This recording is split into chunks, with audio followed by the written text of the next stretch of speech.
We intellectualized every emotion until nothing remained emotionally authentic, turning heartbreak into analysis because feeling things directly terrified us.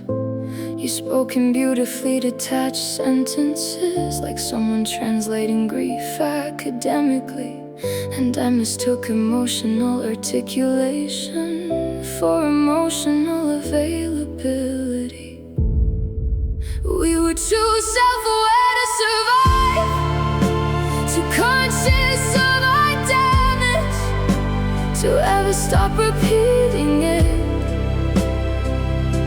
Like actors who know they're destroying the scene, but continue reading the script anyway. You once told me, I think we romanticize sadness because happiness feels less profound, and I laughed like it was poetic instead of deeply concerning. That's the problem with intelligent people. Sometimes they can't explain pain so elegantly, they never feel obligated to heal it. Awareness alone does not interrupt self-destruction.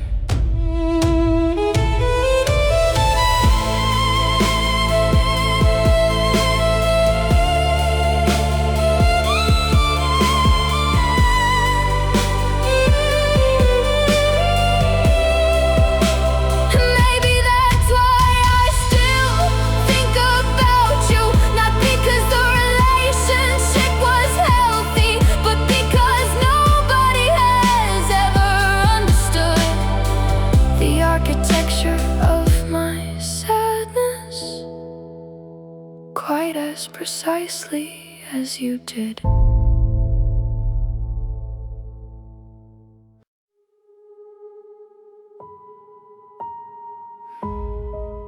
You said love should feel consuming, like devotion measured by destruction. And I believed you because suffering always sounded holier than peace. We treated emotional instability like evidence of passion, as if calmness was somehow inferior to emotional catastrophe. Maybe that's why people like us keep returning to unfinished fires, 'cause healthy love feels unfamiliar when chaos raised you.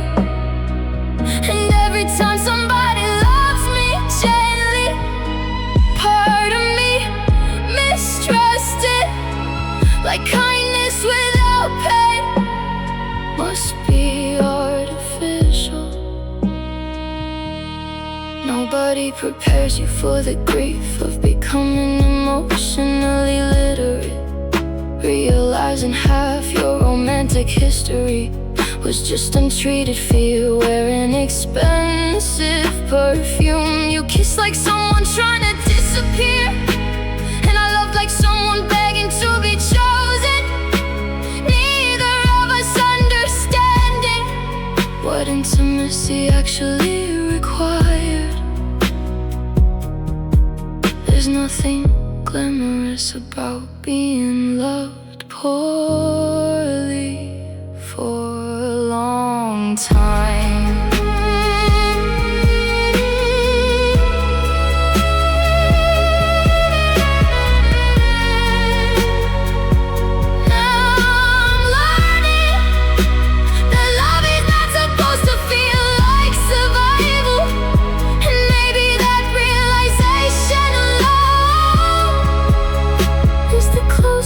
Thing to healing I've ever known.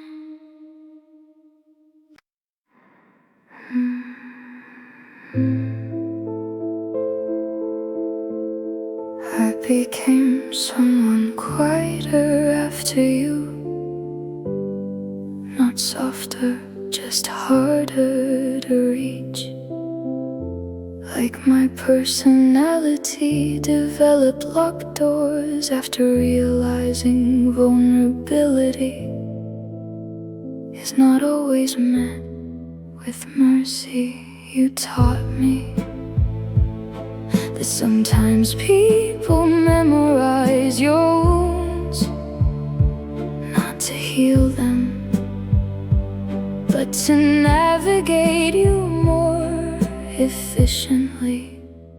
And now intimacy feels architectural, like I'm constantly calculating emotional exits, studying people for structural weaknesses before I allow myself to collapse near them.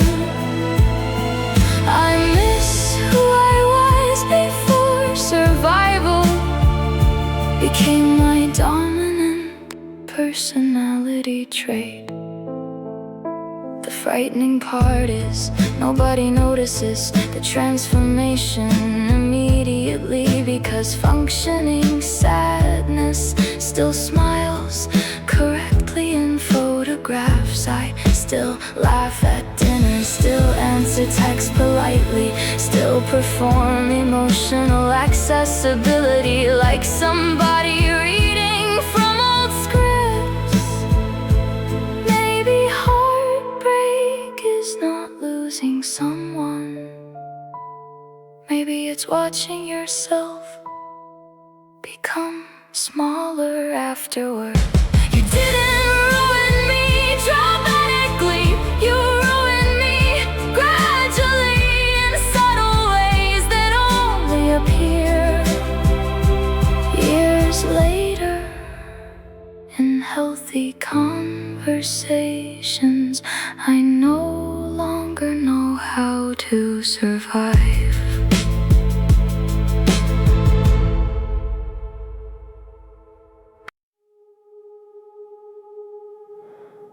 You called emotional absence being complicated, like neglect sounded prettier philosophically, and I mistook your inability to love gently for depth.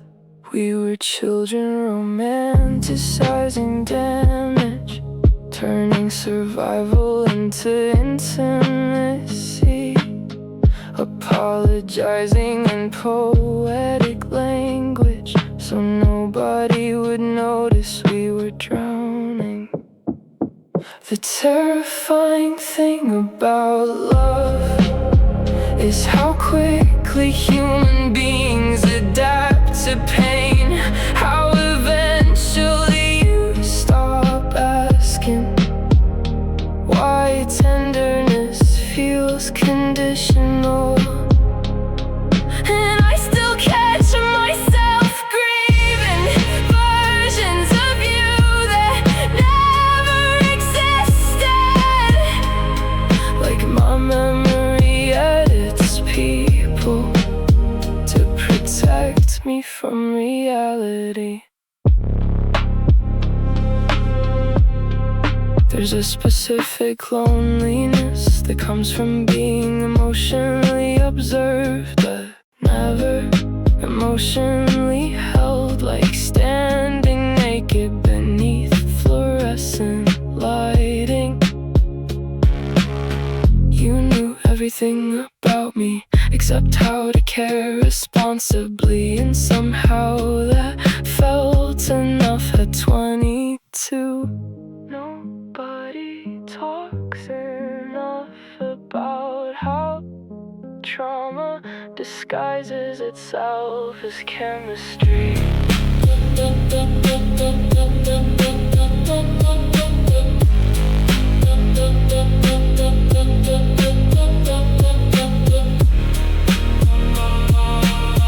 Now I look back at us like old security footage from a crime scene, watching two people mistake emotional instability never fade.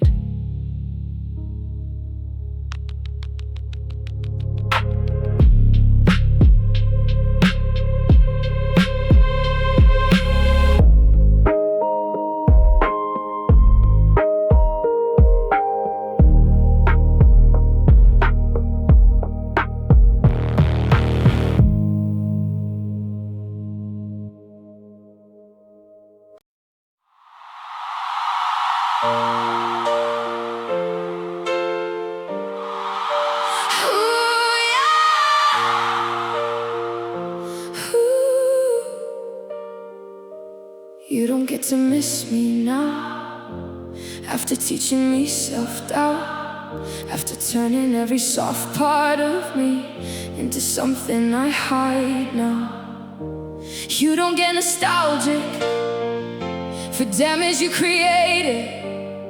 You can't set fire to a house, then mourn it while it's burning. And maybe that sounds bitter, but grief has teeth sometimes. You don't get to miss me after everything you did, after making love feel dangerous just to satisfy your ego trips. You don't get to call me the one now that I'm finally gone. You lost access to my heart the moment you made war of it.